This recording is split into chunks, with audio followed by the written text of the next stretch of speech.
Assalamualaikum warahmatullahi wabarakatuh. Perkenalkan, saya Luluul Humairo, salah satu mahasiswa dari Universitas Ngudi Waluyo. Ketemu lagi di UNW Podcast cerdas untuk mencerdaskan. Nah, sekarang kita akan berbincang mengenai profesi nurse ya teman-teman. Dan udah kedatangan ada tamu salah satu dosen dari profesi nurse di Universitas Ngudi Waluyo, Bapak Soekarno, Eskep Nurse Magister Keperawatan. Selamat datang Pak di podcast UNW Podcast. Gimana kabarnya Pak? Alhamdulillah baik.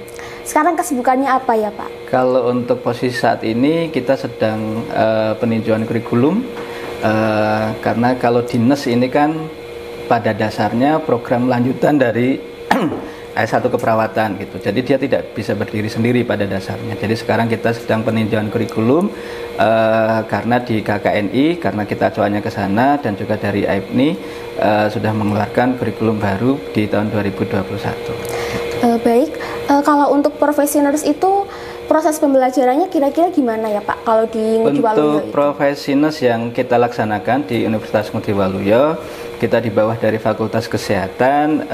Untuk kurikulumnya itu mengacu dari AIPNI dan juga KKNI.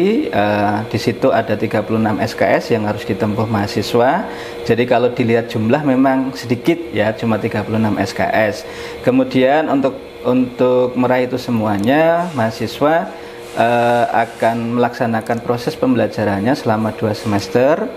Jadi kalau lebih lebih gampangnya adalah selama 1 tahun yang akan dilaksanakan di rumah sakit ataukah pelayanan kesehatan, baik itu puskesmas, masyarakat, dan lain sebagainya. Berarti kalau dari nurse itu udah menjalin kerjasama ya Pak sama rumah sakit yang kalau untuk kerjasama ya, karena saat kita menyelenggarakan program pendidikan profesi nurse dan kita hubungannya dengan stakeholder yang ada di luar, makanya sebelum mahasiswa itu kita kirimkan ataukah saat dia menimba ilmu di rumah sakit A, B, C, biasanya kita ada MOU terlebih dahulu. Nah, untuk proses MOU-nya dari Universitas Ngudi Waluyo kan dibawa ataukah dikendalikan, dipegang di bidang kerjasama yang ada di Ngudi Waluyo, dibawa dari Wakil Rektor bidang keempat. Kalau boleh tahu udah jalin MOU sama rumah sakit mana aja ya? Kalau rumah sakit yang kita pakai ataukah tempat pelayanan kesehatan untuk praktek belajar mahasiswa profesi nurse yang kita pakai dan MOU-nya masih ada, itu yang pertama adalah kriteria rumah sakit tipe A, yaitu Muwarti Surakarta, RSUD Dr. Muwarti Surakarta, RSC Pusat Magelang, jadi jiwa yang di Magelang. Kemudian selain rumah sakit tipe A yang kita pakai, ada rumah sakit tipe B pendidikan, yaitu RSUD Tugurejo yang ada di Semarang, kemudian Rumah Sakit Jiwa Semarang, kemudian RS Rumah Sakit Jiwa Surakarta, kemudian RSUD Kartini Jepara, itu kita pakai yang sifatnya adalah dia tipe B pendidikan. Kemudian kalau yang tipe C kategori tipe C yang nanti digunakan untuk mata kuliah atau kastase yang dasar, itu RSUD Ungaran ataukah sekarang Gondoswarno namanya, kemudian RSUD Ambarawa itu juga kita gunakan, kemudian rumah sakit lain sebagai pendukung, jadi kayak di Ambarawa, di Boyolali, di Salatiga, RSUD Demak, itu juga kita pakai. Nah, kemudian selain di rumah sakit umum dan juga di jiwa, mahasiswa juga akan belajar bentuk kegiatan ataukah pembelajaran di lingkup puskesmas ya, dan yang nanti juga akan dilibatkan di kegiatan masyarakat yang selama ini kita pakai adalah wilayah Kabupaten Semarang. Iya.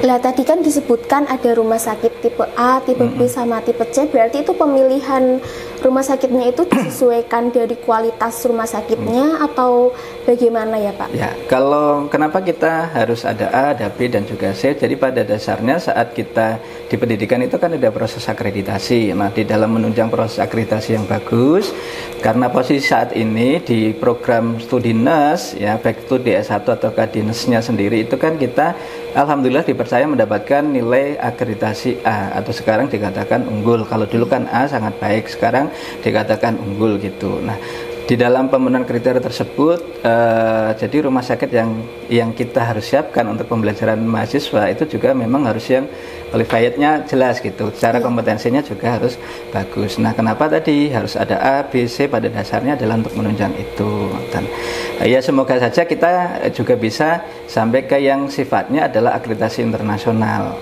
Kalau di Jawa Tengah kan yang sudah akreditasi internasional rumah sakitnya kan Karyadi, tapi selama ini kita memang belum bisa masuk ke sana karena secara kebutuhan ataukah pemenuhan kriteria yang masuk ke sana itu harus kita persiapkan terlebih dahulu dengan baik gitu. Tadi kan katanya udah akreditasi A ya Pak. Nah pastinya kan dalam proses akreditasi itu ada langkah-langkahnya ya Pak. Nah yang bisa menjadikan dari profesional mendapatkan akreditasi A atau unggul itu apa aja ya Pak kira-kira? Jadi yang sudah dipersiapkan di dalam proses pendidikannya ya salah satunya adalah menyesuaikan kurikulum yang sudah dikeluarkan oleh pemerintah. Dalam hal ini adalah ada dari AIPNI, dari KKNI yang memang itu menjadi tangan kanannya pemerintah. Kemudian sarana prasarana harus juga memenuhi, apalagi kalau kita bicaranya adalah di bidang kesehatan. Subjek atau objeknya adalah manusia, pada dasarnya dia nanti saat dia bekerja pun juga harus di sini menyesuaikan gitu. Jadi laboratoriumnya, kemudian perpustakaannya, kemudian SDM-nya sendiri ya, kurikulumnya semuanya diarahkan ke sana.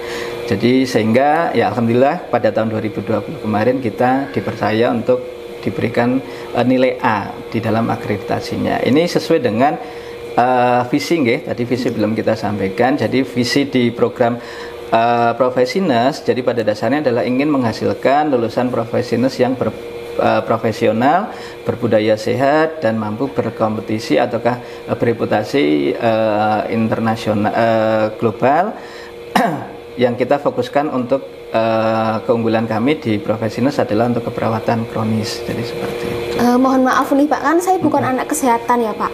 Nah, kenapa sih kok kalau jurusan keperawatan itu harus ambil nurse? Kenapa kalau S1 diusahakan harus nurse gitu Pak?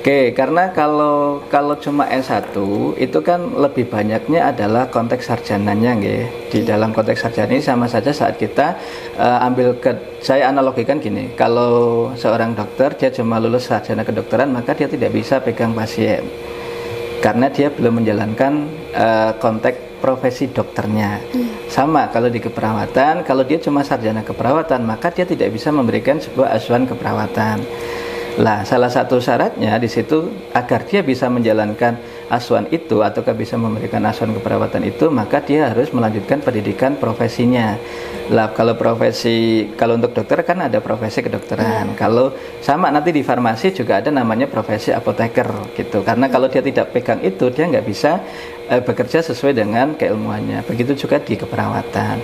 Ya, karena kita secara level KKNI-nya itu ada di 6 dan 7. Kalau 6 itu untuk S1 sarjananya, kemudian yang boleh pegang atau melakukan asuhan keperawatan adalah level 7 dan di situ adalah posisi level untuk nurse. Ya, maka kalau dia cuma ngambil di S1, ya dia tidak bisa bekerja sesuai keilmuan di pelayanan kesehatan. Tapi kalau dia sudah mengambil nurse-nya, maka dia boleh bekerja di pelayanan kesehatan sesuai dengan keilmuan, ataukah lebih gampangnya tadi dia bisa melakukan asuhan keperawatan secara langsung gitu. Berarti berpengaruh dalam nanti mahasiswa ketika bekerja ya Pak? Ya, akan berbeda dengan saat dia mengambil vokasi D3.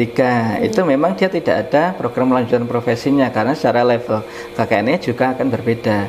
Secara tanggung jawab ataukah kalau vokasi kan konteksnya adalah dia melakukan sebuah asuhan yang memang di dalam proses pendidikannya dia sudah diarahkan ke situ. Tapi kalau sarjana tadi beda level, beda tingkatan, itu yang harus dipenuhi. Kalau boleh flashback ke belakang, pada dasarnya kalau di keperawatan itu kan ada ranahnya dulu dari SPK, D3, kemudian S1, profesi, nanti S2, spesialis dan seterusnya. Nah, itu jenjang pendidikan yang memang harus ditempuh. Karena kalaupun kembali lagi tadi kalau dia cuma S1 tapi tidak ngambil nurse, tapi dia lanjut langsung ngambil S2, kalau linear ke keperawatan itu juga tidak bisa. Jadi dia harus selesaikan dulu. Sama nanti di kedokteran juga sama. Sepemahamannya adalah saat dia sarjana kedokteran tapi belum ngambil profesi dokter, dia nggak bisa ngambil subspesialisnya di dokter, dia harus ngambil gelar dokternya dulu. Maka kalau di keperawatan kan ada profesi nurse-nya, yaitu dia harus diambil dulu. Kalau untuk dari tindakan ke pasiennya, adakah yang membedakan Pak antara profesi? Kalau untuk tindakan antara dulu SPK, D3, ataukah yang nurse, ataukah nanti spesialis, pada dasarnya sama. Yang membedakan adalah tanggung jawabnya, gitu. Kalau vokasi kan konteksnya dia melaksanakan, tetapi kalau untuk yang nurse itu kan sifatnya dia profesional atau kan nanti ke arah manajerial. Jadi secara tanggung jawabnya itu yang membedakan. Tetapi kalau secara tindakan, orang mau menyuntik, tindakan nyuntik gitu ya, memberikan obat gitu melalui suntikan, baik dari SPK, D3, kemudian nurse itu secara SOP-nya sama. Ya, tapi secara tanggung jawabnya, jadi itu yang membedakan. Jadi contohnya ya dia harus tahu manfaat obat itu untuk apa, efek sampingnya bagaimana. Jadi sampai kedalaman dari apa yang dia lakukan itu, seseorang nurse itu dia harus paham sampai ke sana. Kalau untuk yang lulusan dari profesi nurse di sini, itu udah kerja semua atau? Alhamdulillah dari tracer study yang kita lakukan, karena kan dalam 1 tahun untuk profesi nurse yang di Ngudi Waluyo kita meluluskan 2 kali. Ada yang di bulan Maret dan juga di bulan Agustus ya. Jadi alhamdulillah setiap kita melakukan tracer study bisa dikatakan adalah mahasiswa yang sudah diluluskan di profesi nurse, bisa dikatakan 100% dia sudah bekerja. Yang membedakan adalah kalau bekerja di bidang kesehatannya itu mencapai 95%, dalam arti adalah sesuai dengan keilmuan. Memang masih ada 5% yang dia tidak bekerja sesuai dengan keilmuannya, okay? Karena mungkin rezeki dia mengantarkan ke yang lain, kita nggak tahu. Karena di program profesi studi nurse di S1, di A1-nya itu kita ajarkan tentang kewirausahaan. Jadi ada mata kuliah tentang kewirausahaan. Mungkin dia juga bergerak di situ, mungkin passionnya di situ juga tidak masalah gitu. Kalau untuk ujiannya gimana Pak? Kan pasti kalau nurse itu kan ada ujian kompetensinya ya Pak. Kalau di Ngudi Waluyo itu kalau untuk gimana? Ujian, jadi di dalam proses pembelajaran nurse saat mahasiswa ini nanti dikatakan kompeten, itu memang ada beberapa tahap. Yang pertama adalah dia harus secara ujian asuhan keperawatan. Jadi dia harus bisa menyelesaikan bentuk asuhan keperawatan dari 10 stase yang harus dilewati. Jadi kalau 36 SKS itu kan ada 10 stasenya, dari KDM, kebutuhan dasar manusia, keperawatan anak, keperawatan maternitas, kemudian keperawatan medical bedah, keperawatan gawat darurat dan kritis, komunitas, keperawatan keluarga, keperawatan gerontik, keperawatan jiwa, dan juga manajemen keperawatan. Jadi setiap stase dia harus kompeten. Nah, untuk mencapai kompeten setiap stasenya adalah tadi asuhan keperawatannya dia harus bagus dalam bentuk dokumentasinya itu sebagai penilaian ujian. Kemudian juga ada untuk menilai terhadap skill yang dia harus kuasai dalam mengelola pasien. Jadi itu juga harus diuji. Ya, kemudian nanti ada satu lagi setelah 10 itu dia kompeten menurut kami di pengajar ataukah di pembimbing rumah sakit, maka dia harus melewati ada namanya uji kompetensi yang diselenggarakan oleh negara. Itu. Nah, untuk mencapai ke sana maka agar dia kompeten secara ujian kompetensinya, maka di program profesi nurse yang kita siapkan adalah pembekalan latihan soal hukumnya, karena bentuk-bentuk soal uji kompetensinya yang akan dilaksanakan tidak jauh beda dengan apa yang mereka dapatkan di rumah sakit. Maka kenapa tadi setiap stasiunnya dia harus kompeten terlebih dahulu, agar untuk mempermudah saat dia akan melangkah ke uji selanjutnya. Dalam arti hal ini adalah uji kompetensi. Nah, latihan soal kita siapkan, kemudian latihan tryout internal dan juga tryout eksternal. Kalau tryout eksternal kita ikutkan, penyelenggaranya adalah AIPNI. Jadi setiap mahasiswa kita ikutkan 1 sampai dengan 2 kali. Nanti tergantung kita pilih, oh mahasiswa ini secara nilainya dia sudah aman, oh ini mahasiswanya dia masih kurang aman, makanya kita ikutkan sampai dengan 2 kali. Selain itu kita juga melaksanakan tryout internal, dalam arti untuk menunjang, karena kalau tryout eksternal semuanya kan bebannya menjadi lebih banyak nggih, karena ada biaya di situ. Tapi kalau tryout internal kan fasilitas dari institusi, ya dia juga nanti akan mengikuti itu. Ya sampai berapa kalinya dia nanti tryout internal tergantung jadwal UKOM-nya dia kapan, bisa 4 kali, bisa 5 kali, nanti kita sesuaikan. Dan kemudian satu lagi sekarang dengan kurikulum yang baru, kurikulum yang 2021 yang harus dipersiapkan adalah uji OSCE. Dulu sudah ada OSCE, kemudian berubah menjadi exit exam uji kompetensi, sekarang nanti ada OSCE lagi. Meskipun di pemerintah belum menganjurkan tapi diharapkan setiap institusi sudah melaksanakan itu. Tapi secara kurikulumnya sudah ada dan di borang akreditasinya juga masuk. Nah, kegiatan OSCE itu nanti kegiatan seperti praktek. Jadi itu bisa dilaksanakan di laboratorium universitasnya sendiri atau institusinya sendiri. Jadi ada 10 gerbong yang harus dilewati. Jadi nanti tiap mahasiswa akan masuk setiap gerbong tersebut. Sama tadi yang stase-stasenya itu ada KMB, nanti ada Gadar dan seterusnya, dan itu dia harus lewati. Oke, jadi di Profesinas agar mahasiswa ini dia juga setelah dia kompeten ataukah dia lulus itu bekerja sesuai dengan kompetensinya, bekerja sesuai dengan keahliannya, maka di kami juga memperhatikan hal itu. Maka apa yang bisa dilaksanakan oleh program studi dan juga fakultas serta universitas adalah mempersiapkan hubungan untuk pekerjaan dari para alumni gitu, yang sudah memang berjalan kan secara tadi di internal kan memang di pelayanan kesehatan, baik itu di rumah sakit, puskesmas, ataukah lembaga-lembaga yang memang berhubungan dengan pelayanan kesehatan, ataukah memang tadi dia bisa juga untuk kewirausahaan. Nah, kemudian kita juga menjalin kerjasama dengan luar negeri karena kebutuhan perawat di luar negeri itu banyak melalui yang G2G yang ke Jerman, kemudian itu juga kita dibawa dari PPNI dan juga AIPNI. Kemudian ada ke Timur Tengah, dan yang sedang berjalan sekarang adalah pengiriman tenaga kerja menjadi caregiver di Jepang. Itu untuk mengelola memberikan asuhan keperawatan pada lansia. Itu kita sudah jalan dua fase lah di situ. Nah, ya alhamdulillah tanggapannya bagus. Jadi ini memberikan peluang kerja bagi alumni atau calon mahasiswa yang ingin bergabung di program Profesinas yang ada di Ngudi Waluyo. Untuk yang peluang kerja yang ke luar negeri itu berarti dicarikan dari kampusnya? Jadi dari institusi kami menjalin kerjasama dengan beberapa institusi, salah satunya adalah Sinoken itu yang memang membantu di dalam proses ini memberikan peluang kerja bagi lulusan kami. Jadi gitu.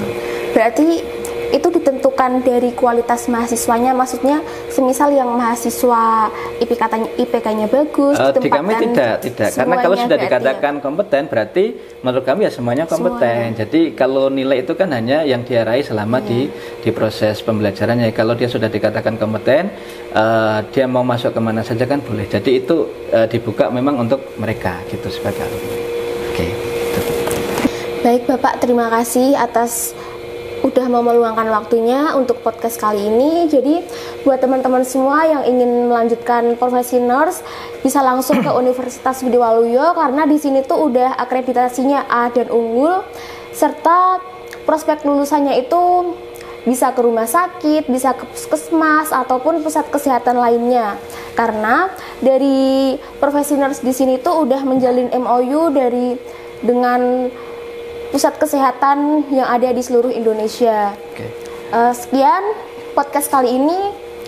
See you next time. Podcast cerdas, podcast untuk mencerdaskan. Wassalamualaikum warahmatullahi wabarakatuh. Terima kasih, Mbak.